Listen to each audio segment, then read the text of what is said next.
All right, everybody. So let's talk about 18 through 21. So I just started this video and then it sort of glitched out on me. And here we go, back round 2.0. So 18 through 21 are bridge chapters.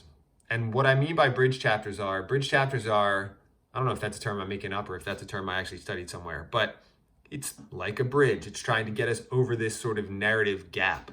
So a lot of times authors will just cut that gap out and you'll just have this big switch in time or setting, time or place, where you jump from one place to another. But in this particular case, these bridge chapters are being used to give us some additional information. And I think if you're a careful reader, to start to show us the transition that Amir is undergoing during this time. Because now we finally have our chance. We have been waiting and looking at his despicable, awful, disgusting character, pathetic and self-pitying and self-focused and whiny and not courageous and all of that. We've watched him with what happens in the alleyway. We've watched him judge his father for standing up against the Russian soldier who was about to rape a woman and be like, oh, what's that gonna do to me? What happens when I'm all left alone? So we continue to see again and again and again. We see Soroya open up to him with all of the things from her past and him keep his mouth shut. We see him flirting with her in the bazaar and commenting on the fact that if people see their flirtation, she's gonna bear the brunt of all of their gossip and he's gonna be fine. And then just continuing to do it anyway. So, I mean, the list could go on and on and on.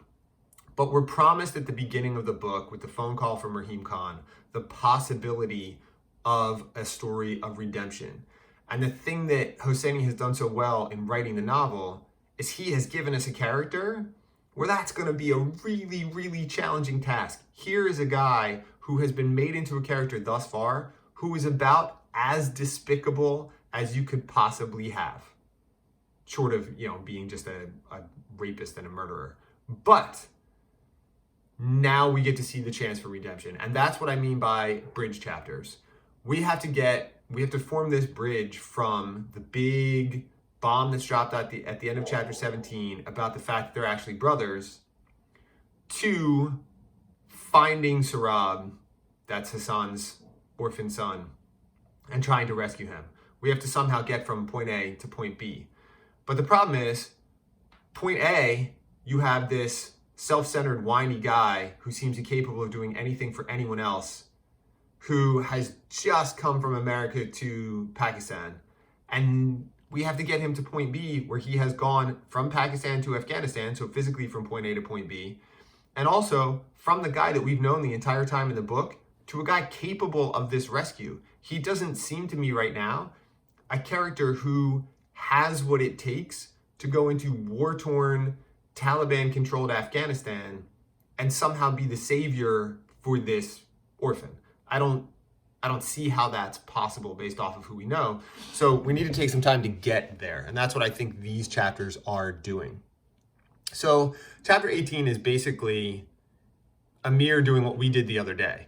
I asked you guys to go back and look at all of the things from the story so far where we saw hints that there was more to this relationship than just rich people and their servants. And that's what he goes through. At the bottom of page 18, you have this, chapter 18, page 224. You have this interesting little comparison to being in his own house and finds that the furniture's all been rearranged. And if you think that one through, if you've lived in the same place for a long time, you all know the feeling of knowing exactly where things are. Like you can walk into a room and find the light switch without looking for it. You can reach out to grab something, like the place where you normally keep your phone, and your eyes don't even need to go over to it. Your hand just finds it because it's so used to doing things in the same way. Well, that's his entire life. That's what he views his life as, this house where he knows where everything is. He knows where he stands with his father. He knows what happened with him and Hassan. He knows the circumstances of his childhood. And then suddenly, because of the information that comes at the end of chapter 17 that they're actually brothers, all of that has changed. Everything has moved. And so even though it's still his life, none of the places are in the same spots anymore. He can't find his way as easily. He's kind of lost. And at the top of 225, he starts this recap which is basically the same recap we did. He starts to run through his head all the scenarios where he should have seen it. Baba's never missing Hassan's birthday. I remember the day we were planting tulips when I asked Baba if he'd ever consider getting new servants. Hassan's not going anywhere, he barked. He's staying right here where he belongs. This is his home and we're his family. He wept when Ali announced that he and Hassan were leaving. So you get that same, he's sort of going through what we went through, where we're looking back at all of those things. And then the chat, he goes back to Rahim Khan, and the chapter ends with telling Rahim Khan that he is in fact going to Kabul. So that's the first part of that bridge in terms of the character. That's one of the first times we've heard any kind of conviction out of this character. He says, I am going to Kabul. Boom, I have decided. Well, the only reason you're going to Kabul is to go and try and find this kid. So it seems you are planning to be the savior. Fareed is a character I love, because in my mind, he's almost an embodiment of all the things I used to love about Baba before I realized he had an affair with someone and fathered another kid and then lied to everybody about it. Knocks him down a couple pegs. But Baba had all these characteristics, like with the Russian soldier, and he was a guy who had really strong convictions, really stood up for them, was willing to risk himself in order to stand up for what was right. Those are all really admirable qualities, and you see a lot of those same qualities reflected in Fareed. And I think one of the things this book is trying to get at is the idea that those might be, at least in the eyes of the author, Afghani qualities. Like that quality of strength and conviction and standing up for beliefs are qualities shared by a lot of people from Afghanistan. I think that may be something that Hosseini's trying to get at. So when we first meet Fareed, you see this pattern emerging really quickly. He looks at him with a cold glance, no empathy in his eyes, barely suppressed animosity. Over here, he snickers at him, and the snickering is something that keeps coming up. If you snicker at somebody, that is a very cynical, jaded, dismissive laugh. That's not just a chuckle. A snicker has a level of mockery behind it. And I think that is what he's doing from the very beginning with the lemon. Once again, Amir's car sick, he's got a soft stomach, and he offers him the lemon, and he says no, and he's like, yeah, no thank you. Fareed snickered. It's not fancy like American medicine. I know, it's just an old remedy my mother taught me. So he feels, and you can hear the defensiveness in that, like he's been dismissed by the rich American. He's like, well, whatever, I'll just laugh you off. Down here, his tone bordered on the surly. And then by point of contrast, you have a guy who, he and his father joined the jihad against the Shawari, that's the Russians. They had fought in the valley for 2 years until a helicopter gunfire had torn the old man to pieces. That's his origin story. Amir's origin story is living in a rich, fancy house, being raised by a father who gave you everything, having servants wait on you hand and foot. I think it's interesting at the top of page 231, the repetition of the word afraid. Rahim Khan had wanted me to stay with him a few more days to plan more thoroughly, but I knew I had to leave as soon as possible. I was afraid I'd change my mind. I was afraid I'd deliberate. I was afraid of the appeal of my life in America. I was afraid that I'd let the waters carry me from what I had to do from Hassan, from the past that had come calling, and from this one last chance at redemption. So there's the idea. I do think it's interesting that when he says he had to leave as soon as possible, it's because he's afraid he'd change his mind, not because there was an abandoned orphan kid somewhere in the streets or an orphanage in Kabul who needed saving. That would be a really good reason to hurry up and go. His reason for hurry up and going is, once again, a very Amir-centric response. I'm not going because I have to hurry to get to Sarab before something bad happens to him like it happened to his father. I have to hurry because otherwise I'm going to wimp out. Typical. Again, snickers at him again at the bottom. You continue to hear that derisive laughter being something that comes from him. Snickers again up here. He sneers at him here. I saw something flash in his eyes. Usually when we talk about something flashing in people's eyes, that's anger. And I just wrote ouch next to this because this is one of the greatest he keeps laughing at him and he asks why he does it. And Fareed tries to get out of it. He's like, never mind. You don't want to know. He's like, no, I want to know. Why do you do that? And he looks up and he just lets him have it. You want to know? Let me imagine, Aga Sahib, you probably lived in a big 2 or 3 story house with a nice backyard, that your gardener filled with flowers and fruit trees. All gated, of course. Your father drove an American car. Hashtag Mustang, that's what he drove. You had servants, probably Hazaras. Your parents hired workers to decorate the house for their fancy parties they threw, so their friends could come over and drink and boast about their travels to Europe or America. And I would bet my first son's eyes that this is the first time you've ever worn a pakol, which is the thing he wears on his head. Am I close? So, I mean, come on, he completely nails it. And that's exactly, and he talks about feeling like a tourist. He says, you've always been a tourist here, you just didn't know it.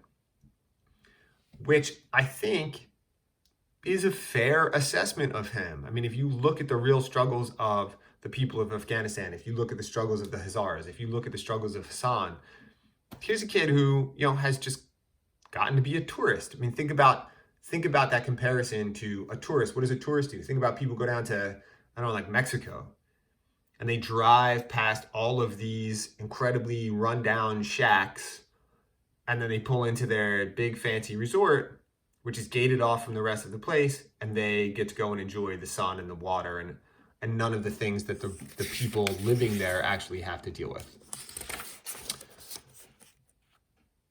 So then we get to Fareed's brother's house. And one of the interesting questions is, does he write? He explains that he's a writer. Does he write about Afghanistan? And Wahid, his brother, suggests doing so to tell the rest of the world what the Taliban are doing to our country. And I think there you have this sort of autobiographical connection, because Amir is an author, Khalid Hosseini's an author, and I think that idea of writing a book to tell the world what the Taliban is doing to our country, that's the chapters we're getting now, that we're walking into. We're going to see what the Taliban is doing to their country. And there's a moment later, and I'll point it out when I get there, where there's a commentary about what he's seen on television versus what he sees when he's actually there. And I think that's one of the things Hosseini's trying to show us with this novelism. People have paid attention to the war in Afghanistan. People have seen the newsreels and the highlights, but what they haven't seen is the truth and the reality and the deeper understanding of what's going on there. And I think that's what he's trying to get at. So it's interesting that when Fareed starts getting kind of snarky with Amir, that his brother stands up and enforces this idea that regardless of who Amir is, he's a guest in their house and he will be treated as such. I think that is a cultural thing as well, that if you have a guest, you will treat them kindly. You see that same response when Rahim Khan goes to find Hassan, and how Hassan and his wife treat him. And then when he explains what he's actually there for, you get this synopsis of, you are an honorable man, a true Afghan. I'm proud to have you in our home tonight. And that's where things, again, I'm talking bridge chapters, that's a huge switch, because no one's ever viewed Amir that way in this novel. No one's ever looked at him. And there's truth to that. If he is in fact going back and risking everything he has to go back and get Sarab, there is honor in that. That's an honorable thing to do. And then you get this ridiculous thing where he thinks the kids are watching his watch as he eats, when in reality we find out later that they're really just watching his food. But I think as far as the bridge chapter concept goes, here's another big one. So Fareed's basically been giving him a hard time, and he says later on, you could have told me. And Amir says, told you what? And Fareed replies, why you've come to Afghanistan. His voice has lost his rough edge that I've heard since the moment I'd met him. You didn't ask me, I said. You should have told me. You didn't ask. So that repetition of you didn't ask and you didn't ask, that's one of the first times where you see a little bit of a backbone from Amir. He's like, well, you judged me unfairly and you didn't ask what I was there for. You just assumed because I was an American, I was there to sell my dad's house, take the cash and bolt. And so the way that Fareed had called him out back here is very similar, that's on page 232, is very similar to him calling him out there. Like they both misjudged things. So he has the dream about Hassan being killed in which he's the shooter. I don't think you have to be a psychiatrist or have taken psychology to analyze that dream as a belief that it's his fault that Hassan died. You know, if he's sitting here dreaming about Hassan being killed and he's watching this person put the gun up to his head and then he realizes in the dream that it's him, I think that's a reflection of the responsibility he feels for how things have turned out, something that he talks about now and then throughout the story. And then here's the revelation that it wasn't his watch they were looking at. It was, in fact, the food. And then I really like this, and this is a stylistic thing. Some people like it, some people don't. The end of chapter 19 ends with the short little paragraph. Earlier that morning, when I was certain no one was looking, I did something that I had done 26 years earlier. I planted a fistful of crumpled money under the mattress.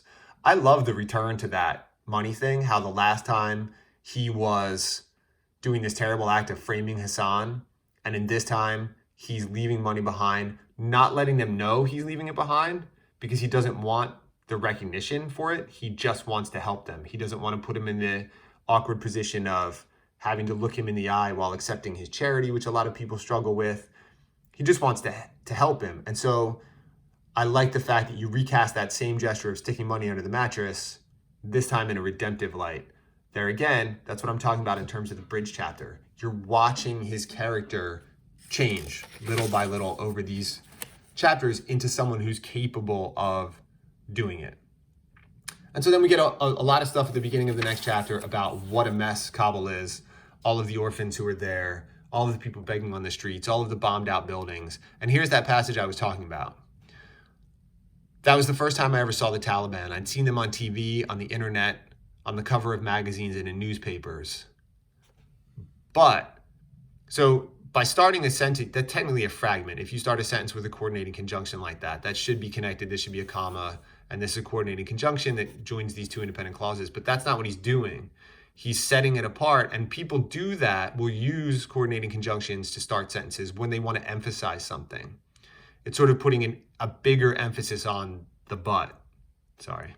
But here I was now, less than 50 feet away from them, telling myself that the sudden taste in my mouth wasn't unadulterated naked fear. That's the thing that you can't get just from watching it. The instantaneous fear that comes from seeing them because of the insane power they wield and the insane brutality with which they wield it.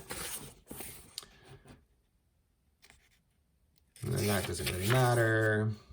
So up here I just wrote, it's an odd digression with the fallen professor. The guy's a beggar now who used to be a university professor who knew his mom, and you get this little story about the almond cake and the tea with honey. And I don't know if that's supposed to be something to resonate with. You know, he's returning home.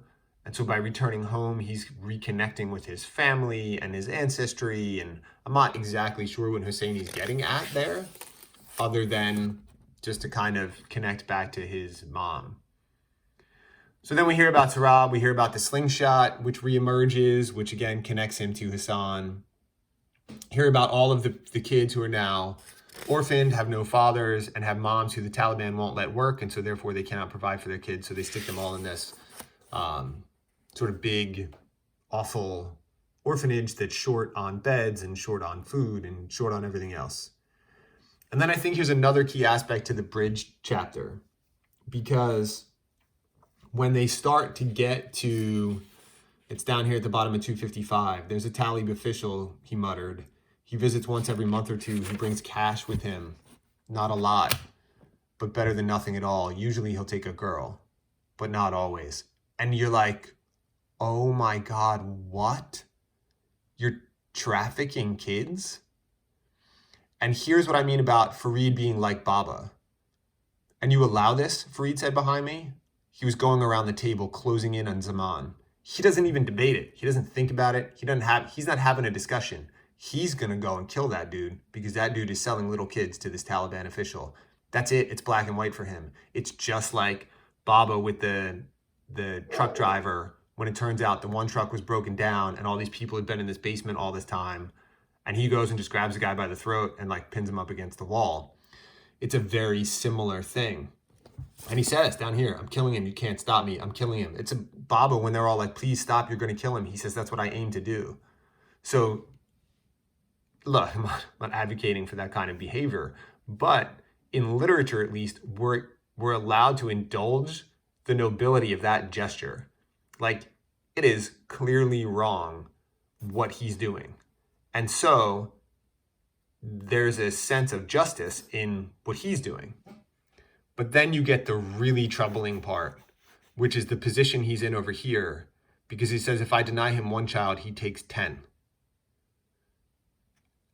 I remember the first time I read it, and I was utterly stopped in my tracks, because here on 256, I'm like, this is an utterly morally reprehensible person who is terrible and deserves to be just done away with.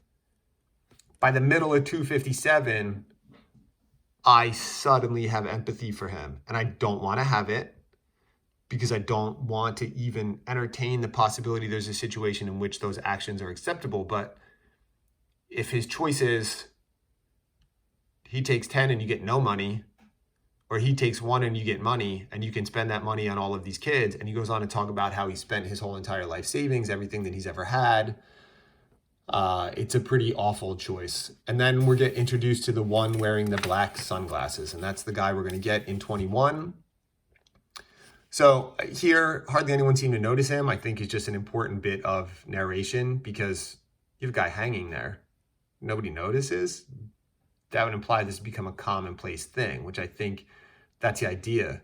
The Taliban are doing this to send a message, and it's a message they apparently send regularly. You get this little momentary italicized memory of his about them being kids with a turtle, which I think just shows their closeness and how innocent and young they were and all the rest of it. And here, bridge chapters, bottom of page 263. Go on, Farid said. How much more do you need to see? Let me save you the trouble. Nothing that you remember has survived. Best to forget. And he writes, I don't want to forget anymore. And there you have the change. He's been fleeing. He moved all the way to America. He kicked Hassan out of his house. He did everything within his powers to forget. And now he's saying, finally, he doesn't want to forget anymore. He goes back and sees the pomegranate tree with the mirror and Hassan, the sultans of Kabul, which was an important passage back then and is an important passage again now. This is just an interesting point about exploitation to finance a beach house in Hawaii is one thing, doing it to feed your kids is another, because he's getting ripped off by the hotel guy. And he's kind of like, I'm cool with getting ripped off by this guy. I'm not cool with getting ripped off by rich people, but a guy who's got nothing and needs to feed his family, and I have the money, I'm happy to get ripped off that way. So this is clear. We talked a lot about literary foils. We talked about a lot with Hamlet. If you go back and look at the top of 266 again, it's a great example of a literary foil, because they're juxtaposed side by side. He told me about the time shortly after his father had joined the jihad.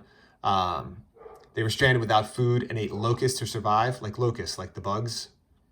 He told me that one day a helicopter gunfire killed his father, of the day the landmine took his 2 daughters. So here you got a guy, he's eating bugs in order to survive while fighting in a war. His father gets killed. His daughters get killed. He asked me about America. And then by contrast, as a foil, I told him that in America, you could step into a grocery store and buy any of 15 or 20 different types of cereal.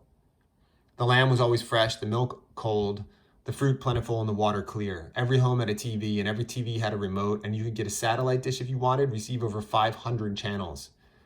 500. That repetition, 500 channels, 500, 500. I think it's supposed to be an illustration of just how absurdly well off everybody here is. I mean, even waiting in line yesterday in the middle of COVID-19 outbreak at Trader Joe's to be allowed into the store, I still walked into a well-appointed store filled with food and did my shopping and got back in my nice car and drove home to my nice house. You know what I mean? So, and that, I think when you're looking at these kind of statistics or these kind of stories, anecdotes, that holds true even for people who are struggling, even for people in this country who are struggling at this point. It still is a strong contrast to that. So that when you don't have someone who's struggling, when you have a mirror with his cushy life, that's a really strong contrast between those 2 points. This is a sad moment to me. It's like in To Kill a Mockingbird, there's a point near the end where in the courtroom scene, Dill gets upset because of the way that Gilmer is cross-examining Tom Robinson. He goes out of the thing, and Scout says, and we're nearing the end of the book, and she's like, well, come on, Dill. I mean, after all, he's just a Negro. And you're like, come on, Scout. What you mean? Even Fareed is like, I don't understand. You came all the way for this kid for a Shia? Like, why? That's that deeply entrenched double standard. And then it ends with this, maybe it was a hopeless place. And I wrote, because that bigotry continues. So it's hopeless because people hold on to that. And then you get one of the more brutal passages I've ever read in a book, where these two people get stoned to death. And the guy throwing the stones is the guy they're going to go meet with at 3 o'clock in the afternoon. There's your bridge. Because now we have finished the bridge chapters. I've taken you from Pakistan to Afghanistan. I've taken you from the Amir we've known all this time to an Amir who is ready and seemingly willing to go and meet with the guy who just stoned those people to death. He's gonna face that in order to try to save Sarab. So there you go. I'm gonna put a little something up with this video and ask you to respond a little bit, and that's it. If you have any questions, post them up and I will try to answer them. Hope everybody's doing all right. I miss you guys. I miss seeing you in class. And that's it. Talk soon. Bye.